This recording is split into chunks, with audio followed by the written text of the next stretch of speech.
Tyler, welcome to the Going In podcast. It's so good to see you. Thank you for having me. I'm Yeah. excited. I'm so excited that we have been wanting to kind of get this going, and finally I saw somebody canceled on me, and I was like, you know what, Tyler's home. I'm gonna see if he can come on Saturday morning. And I wasn't sure where home was, but I was like, I'm gonna just let it go because I'm just really impressed by everything that you're doing. Thank And you. that started watching you as a high school kid.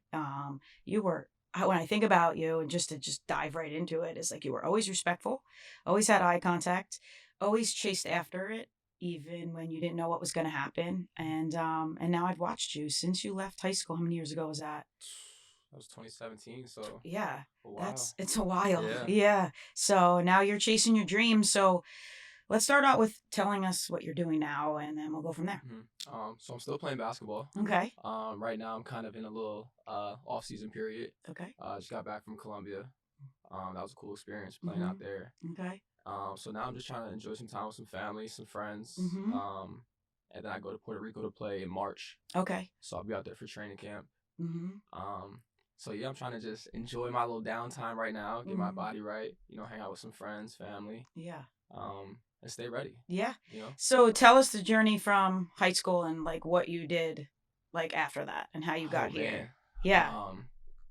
It's a crazy, crazy story. Yeah. Like to think, talking about like my younger self, to think I would be here today would be crazy. Yeah. Like, I think my path was kind of unconventional. Which I love. Yeah, I mean, you remember me high school, like I Yeah. was your height. Yeah. I was You were 5 so foot, little. right? I showed my graduated. husband the picture today, and he's like, "Holy smokes, he's like grown ass man." I'm like, "I know." Yeah, I graduated. I'm like 5 foot nothing. Uh-huh. So scholarships and stuff were hard to come by for me. Just my height was. I had the skill, I feel like, but just like the, just the height, the physicality just wasn't there yet. So I committed to a Division III school, New York. Not even school anymore. Matter of fact. Okay. But it was kind of one of those situations where you just know your worth. I got out there, great people, great coaching staff, but I just didn't feel like it was like me. And I remember sitting in my dorm room one day, and I'm like, is this really where I belong at? And I called my dad, and I'm like, I can't do it anymore. And I just drove home. Okay. And looking back, it's probably one of the best decisions I made. Yeah. I came back to Brookdale, played there for 2 years. That's when I grew. And then once that came, some confidence came with it, and then the rest is history. Yeah. And when you left Brookdale, did you go play at another college, right? Yeah, so I went to Pittsburgh State, Yeah. Division II in Kansas. And then I transferred again to Barry University in Miami. Okay. And yeah. You just learned. Yep. I mean, what I think is super cool is you've been on 4 different teams through your college process. So you saw a bunch of different cultures, coached by a bunch of different men, around a bunch of different teammates. So just added to your toolbox is what I say. Yeah, absolutely. I think like learning the different play styles, different philosophies from coaches, their mindsets, my teammates coming from all different places. I think it was super, super beneficial just to grow as a player, but also like as a teammate, understanding different people and meshing quickly. Because it's hard to go from school that has a different program, different system, to jump to another school. So just like embracing everything, I think that was the most important part for me. Adaptability. Yeah. That was how hard was it adapting though? It was a little tough. Yeah. I mean, that was my first time really away from home like that, and I was in Kansas. And so I don't know if you've ever been to Kansas. No, I haven't. But you don't need to go. There's nothing there at all. And coming from a place like the Jersey Shore, like you have everything right here. Yeah. It was just a complete culture shock. So, but that probably taught you to just hone in on basketball. Like, why am I here? And that had to constantly be running your tape in your mind. Why am I here? I'm here to work. Boom. Absolutely. No distractions. But that was one of the hardest years, I think, though, mentally. Yeah. Like, my teammates weren't the best. They were all they had their own cliques already. They were also older. Okay. So they were kind of like selfish in the sense, like, I'm here for me, not really trying to win. Yeah. And I embraced them, but I don't feel like I was really embraced. Okay. And that was tough on me. Yeah. I'm a gym rat. I love to work out, love to be in there. It's my passion. And it was to the point where I was like, man, I don't even want to go to practice anymore. Yeah. Like, I didn't even want to finish the season. Like, that's how bad it was. Yeah. And then it was so bad, I ended up leaving in like March, right after the season. I just came home, finished my classes online. Yeah. Just like my mental health was not there. Yeah. Well, that's good that you identified it, Yeah. right? And then next up. And then next up, next up mentality. you know? Yeah. And then it was weird. Like I still kind of had to bet on myself. I didn't know like what school I was gonna go to. So I went to a showcase, and then I saw Barry, or one of the scouts that was there, and I always knew about Barry. I sent film there back in high school, and I was like, I'm not even gonna wait around for them. Had a good showing, and then right after the game, I walked from the court to the scout, introduced myself. Hey, I'm so and so. I love to play for your school. Yeah. And then he's like, all right, like I'll keep watching. Had a great rest of the showcase, and then like the next day they called me, offered me, and then I moved to Miami. Wow, that was bold. That's cool. Yeah. Yeah. What year was that? That was 2022. Okay. 2022 on 2023. All right. And then from there, that's when you decided you wanted to kind of play overseas? I knew I wanted to play pro. Okay. NBA was definitely the goal. Yeah. I just didn't know like how I was gonna get there. Okay. Coming from Division II, like it's definitely harder. Yeah. But I was like determined. Yeah. I was like, I'm gonna make it work. I don't know how, but I'm gonna figure it out. And then being in Miami was really, really helpful. Yeah. Like I got a good group of people with the same mindset. Networking was a crazy thing for me. I got in this workout group named Ronnie Taylor. Okay. He trains a whole bunch of NBA guys right down the street from my school. So I was going there every day after the season, built a great relationship with him. And then from there, I became cool with guys like John Wall, who I grew up like idolizing, which is crazy. So I'm in the gym with him. And then from there, like I was just invited to all these like pickup sessions where we're just playing 5-on-5 in the gym. And then in the stands, we'll have like NBA reps. So we got like the Brooklyn Nets, like the Magic. And I'm like, this is crazy. Like, like what am I doing here? Yeah. You know? But fortunately enough, like I was able to get NBA G League opportunity from that. Okay. So I had to go through, it's crazy. Yeah. But it wasn't like, hey, like just we want to sign you. It was like, no, like you're the bottom of the barrel. Like you got to go to an open tryout. That's where like a public thing where anybody can come and pay. Yeah. But they're like, we'll waive your fee for you. Yeah. So I'm like, okay, I'm talking to my agent. They're like, if they're waiving your fee, like it's probably something they're really interested in. So I'm like, okay, like let's do it. Yeah. There was, I want to say there was like 700 players there. Yeah. And it took one. And I was the one person that they took. Oh, no way. Yeah. Oh, I love that. It was crazy. Yeah. And so I remember they're like, yeah, we'll bring you to training camp. And then from there we'll figure out if we're gonna sign you or not. So I'm like, man, this is it. Like this is my opportunity. This is where everything comes true. So I go to training camp, and I had a pretty good training camp. Yeah. The first 2 days was a shock. Just like the understanding of the game, like it was just a whole nother level. Yeah. And I have so much more respect for point guards in the league. Just picking up on tendencies, plays, knowing the time and score, little ins and outs like that you only learn from playing at that level. But once I got that, like it was I was rolling. Yeah. And then I remember my first scrimmage against the Charlotte Hornets. Wow. That was a surreal feeling. Yeah. And I thought I did amazing. I'm like, there's no way they're not signing me. Like I'm calling my friends like, yo, like get ready. I'm sending you guys tickets. Like come to the games. And then it was the day before we were supposed to have our game in Mexico City. I get a call like, hey Tyler, come to the office. Like want to meet with you real quick. So I'm like, all right. I get there and they're like, unfortunately, like we're gonna have to waive you. Oh. And I'm like, damn, like just completely blindsided. Yeah. And that was the first time I ever got cut or felt like I failed ever in my career. So that was tough. I didn't know how to take that. And I remember just going to my hotel room and I just like broke down, like damn, it might be over. Like that's how I was thinking. And then I'm like, that's when I thought back to the kid, like, all right, like if my younger self were to see this and just like give up, like I wouldn't respect myself for that. Yeah. So it was tough. Yeah. It was tough. Did you have to come right home? Yeah, so I came back home for about like 2 weeks. And then that first week I didn't touch a ball. Okay. I didn't do anything. I was like just so mentally not there. And then I'm like, all right, like I could just sit around here and just feel sorry for myself. Nobody else is gonna feel sorry for me, you know. And then I went back to Miami. That's where like all my training and stuff is, and I just locked back in. I'm trying to go overseas at this point. Like I'm trying to get to Europe, just figure something out where I can go play. And it was tough. Like I said, coming from a D2, like it was super, super hard.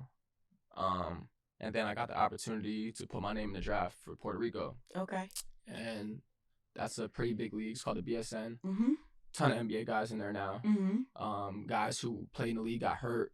They'll go over there, or guys who similar positions to me that can play but need more film or time go over there to play. Put my name in the draft. Ended up going 9th overall, which was pretty cool. Yeah. And then I lived in Ponce, Puerto Rico. Wow. For the duration of the season. Yeah. So now I'm feeling like I'm back on top. Yeah. Yeah. And then I tear my groin. Oh, jeez. I tear my groin. Was this a year ago? This was almost a year ago. Okay. So I'm like, like once That's again, the worst. Once again, you know, I'm back at the bottom. But prior to that, it was a great experience. Yeah. Great NBA vets I had on my team. Jordan Bell, who won the championship with the Warriors. Yeah. Dwayne Bacon, who was in and out the league. So just learning. It's a completely different style of basketball that we play over here. Different rules, everything. Oh wow. So learning that, adding that to what I have already, I think it made me better. Understanding the game. But trials and tribulations, right? So once again, now I'm hurt. Yeah. And now I missed the whole second half of the season. Yeah. Now I have to watch my team. We make it to the semifinals of the playoffs. And I have to watch my team from home play. Wow. And that killed me. Yeah. And that killed me. So do you so now you're going back out and playing in March, right? Yeah, so are you on that same team? Yep. Okay. Yeah, so I signed a 2-year deal with them. Okay, good. So surgery and everything was fine. Okay. I'm back perfectly healthy. I went to Colombia and played. Had a really, really good season out there. Okay, good. So you're ready? Yeah, so I'm ready. So I just got back home, so I'm kind of just chilling until we go back out to Puerto Rico. Yeah. And where do you train when you're here? I go to Hoop Group. Oh yeah. Right over there in Neptune. Yeah, I hear great things. I've been going there since I started dribbling. Yeah. That's cool. I go there and then I lift at the Fort. Okay. The new one. Yeah. Back there. Yeah. I worked there. My stint after Monmouth Regional. Oh really? I was the front desk girl. Really? Yeah. Mickey was my guy. He was the guy that did the boxing. That's where he was one of the first ones on this podcast. Do you know do you know Cher? Yeah. Charlene Cooper? Yeah. Yeah, that's like my second She's mom. my favorite. Oh, Ask her. Who doesn't love her? She's the best. She's and the Destiny. Best. Destiny helped us in our social media when we started. Okay. So I was back when it first opened. Yeah, Char is the best. Oh, I love him. She's really a great. Yeah. She's a great woman. Yeah, you have to tell her that you were on the podcast. She was a big supporter of me. When did you leave Monmouth? I left Monmouth in 2022. Okay. Yeah, so it was the fall of 2022 when I was building all in, and what was funny is I picked up pickleball thinking I was going to be famous, and my husband was like, "You can't join the Fort. You have no money. You have no job." And I was like, "Fine." So I went up to the front desk and asked if they needed help because then I knew I'd get the free membership. Yeah. So they were like, "Yeah." But guess what was on the back of their shirts? That. All in. Really? Oh, that's perfect. So it was like, wow, this is a sign. Yeah. So I worked there for like 6 months, but the people there were really, really great. It just didn't fit. I was at the time still tossing up if I was going to buy Strallo's Lighthouse and Point. So it became like summer, and it was like I couldn't manage the Fort, all in, Lighthouse. Like it just became a lot. Yeah. So, but my time there, they were so supportive, and Christina, the trainer, she's awesome. Yeah. Everyone in that's a great group of people. It's a great group of people. Yeah. So this is amazing. I walked in. This is super professional. Like, this is neat, right? Yeah, I love this for you. And this is like a follow your dream story, kind of like what you're saying. So that's why it's really cool. And you have to remember that you're gonna know like you still love it. Mm-hmm. So keep chasing it. You're still young. I'm 47 years old and reinvented myself. Yeah. So like, don't let anybody tell you that it's time to hang up those cleats. Mm-hmm. Cleats. Come on, Ange. the sneakers. And just keep living your dream. Yeah. And then you'll know when it's ready. And like Mm-hmm. you said, networking. Mm-hmm. Like, I am so glad that I have an opportunity to help you network now, because Yeah. now you're on this podcast. I mean, I don't have a huge following, Mm-hmm. but you never know when someone's going to look at it and see it. So Absolutely. in the meantime, don't give up on networking. Oh, no. Every day that you can make a connection Mm-hmm. and become uncomfortable by doing something that you didn't think you could do, I'm telling you, it just sets the stage. Yeah. That's what I tell people. Like, people Mm-hmm. are like, how did you get here from there? And I mean, I'm not really where I know I'm going to go, Mm-hmm. but like, honestly, it's like, well, there was a day I didn't want to get out of bed. And what I did was I was like, all right, I'm going to make this phone call. And that phone call turns into this and that. And you're like, wow. One step at a time. Yeah. Like those everybody things knows connected. somebody. They do. It's crazy. Yeah. And I wish I knew that earlier on. Yes. But I mean, better late than never. Yeah. You know? And remember, like, just like when, I know this seems so trivial, but you walked in here and shook his hand, and it was like, you have it. Yeah. Because what you need to understand is not a lot of people will shake your hands, look you in the eye, and you just keep doing those little things, and those little things build up. I want you to remember that too. It's important. I learned that actually my rookie year too. Oh, really? A guy, Michael Beasley, he's not in the league anymore, but he was supposed to be one of the best to ever play. And he told me, he's like, yo, when you go in there, like, shake everyone's hand. Yeah. Like, from the coaching staff to the ball boys to the ward boys, everybody. Like, just be super respectful, professional, just about everything. Yeah. And since then, I've been doing that no matter where I go. Yeah. You know. And use your story, like, to your good, because there's a lot of people out there that need to hear, like, the journey, because everybody looks at where you're at and they forget your day one. And I always, you know, like, that's why, like, I love the Michael Jordan stuff and the Kobe stuff. Like, there's real no difference. I mean, if you look at their day one, you're like, oh my gosh. I was just watching Michael Jordan's coach talk about how they had to tell him he had to work harder constantly. Yeah. And like, you see Michael Jordan where he is and what he did, and you forget that part. And it's like cool for people to hear that. You're talking about him in college, right? Yeah. Yeah. I remember that story. Roy Williams said he had to have him work harder. I'm obsessed with their behavior, obviously, because it's like they did something different. Yeah.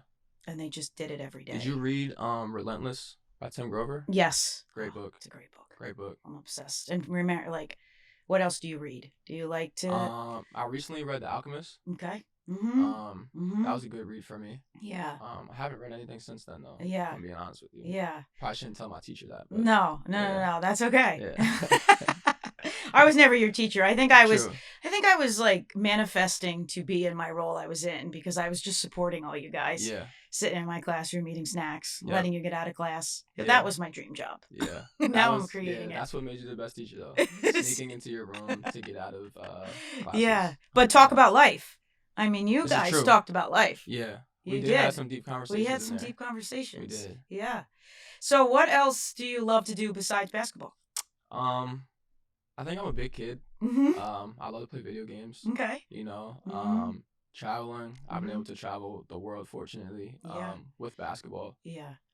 So just experiencing different cultures. I love it. You know, love hanging out with my friends. Yeah. Being stupid. Yeah. You know. You look like you have some good style. Looks like I try. Yeah. I try. You know, I've always been into fashion. You have always been. Have you been doing any modeling? I tried to. Yeah. It just wasn't me. Yeah. I remember going to a mixer that we had. I was with this model agency in New York. Yeah. And I was like, what am I doing here? Yeah. Like, this is just not me. Yeah. You know, like, it'd be cool to get, like, brand deals and stuff like that through basketball. Yeah. But I'm just trying to keep, like, the main thing right now. Yeah. That's very important. Yeah. I love that you said that. Yeah. It is. That's one of my downfalls, is I try to juggle a lot of things in the air. Yeah. I learned that in 2 years, to just keep the main thing the main thing. It's hard. It's hard, but I feel like everything else will just come naturally if it's meant to be. You keep building your brand, too, on who you are. And something, I got advice yesterday when I was talking to a mentor of mine, and she said a lot of people start to build their brand and then they change it because they think it didn't stick. So then you never really build a brand. Yeah. So like we were just talking about your friend with the podcast, you'll know when it starts to click. Mm-hmm. And that's when I was like, yeah, Ange is all in and all in is Ange. And like this blue hat, I don't take it off. Yeah. I think I need a new one, but I don't know. It's been 2 years strong. I Nah, don't yeah, take it off. you got to be your own biggest Yeah, fan. you do. And you got to let it rip. Yeah. So, and you being an influencer and using your voice is important. And no, I think it is because you're naturally doing it. Because when I follow you, you are consistently Tyler. So, you know, keep running with that. I try to be someone that like people can relate to. Yes. Like I could come up here and tell you that my story was perfect, but I would just, you know, I would be doing those other kids a disservice. Yeah. So I feel like anytime I get like a platform to speak on how unconventional things were, but how it still turned out, I think good. Yeah. I'm not where I want to end up yet, but I feel like I'm on the right path to do it. Yeah. But just letting those younger players know like it's okay to face adversity. Like you have to fail. Yeah. But keep pushing. Like run your own race almost. Cause I got caught up like comparing myself to others. Yeah. And it's just like wow, like how is so and so getting this opportunity? Like I may feel like I'm better than them, but I feel like if you get caught up like chasing or comparing yourself, like you're just gonna drive yourself crazy. Yeah. So just, you know, running your own race, embracing like your own journey. Yeah. I feel like that's the most important part. Yeah. So what is the end game for you? Not that there's an end game, but would you like after basketball? Well, to get so you're going to still try to chase going into the NBA, right? Yeah. Okay. I mean, so would you have to do another tryout? Yeah, so this summer I actually went back with the Magic. Okay. They invited me because they said that they kind of wiped out their G League roster. Okay. So I went back and I just felt like I didn't want to go into another situation I was already in. Okay. You know, I performed well, but ultimately like there was just other things that were out of my control.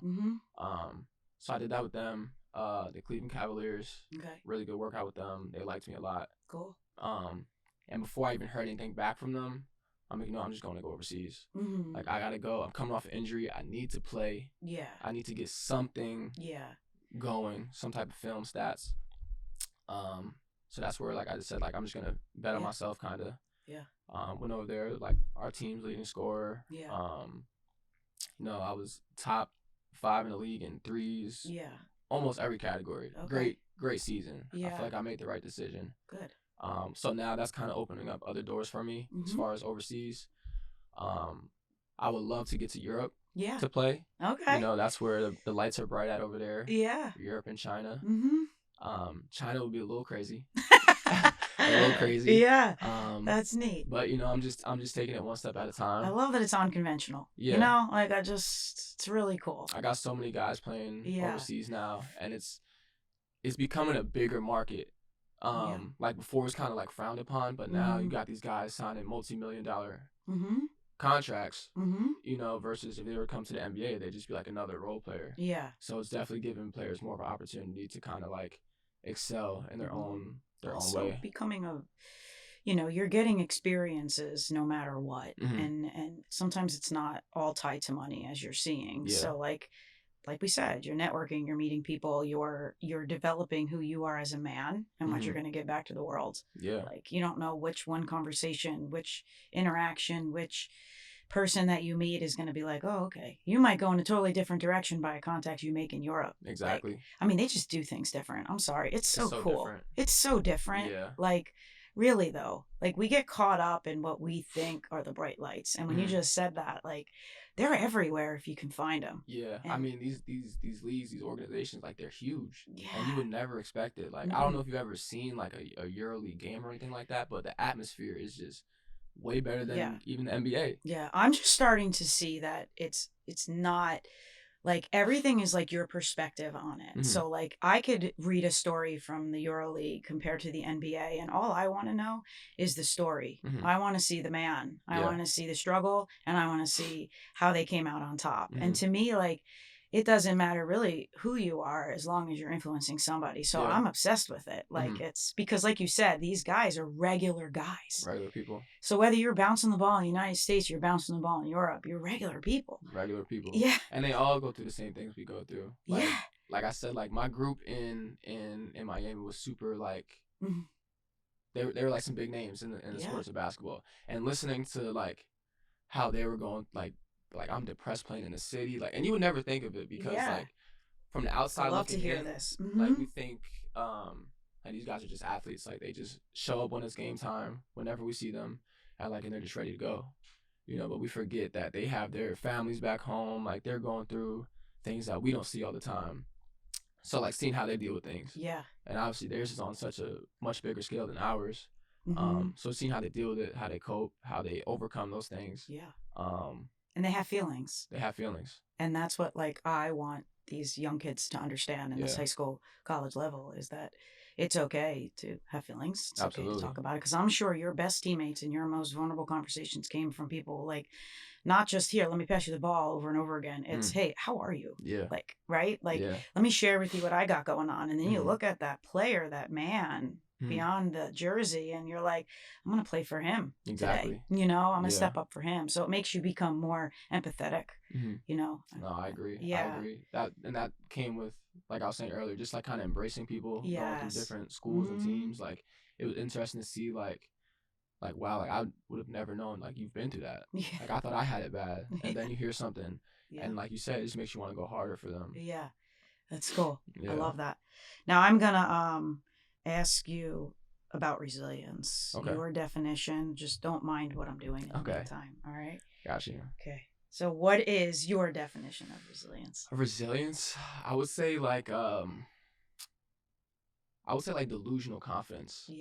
Okay. I would say like you kind of have to be hard-headed. Like I think that's one of my biggest downfalls, but my biggest assets as well. Like I'm super, super hard-headed. Like if you tell me I'm not going to do something, like I think that you're crazy, and I don't care what it is. Like I'm going to do it. I'm going to try to do it at the highest level.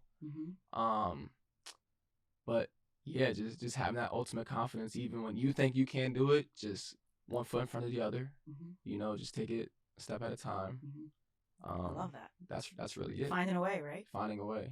Yeah, embracing your failures. Yeah. I love that.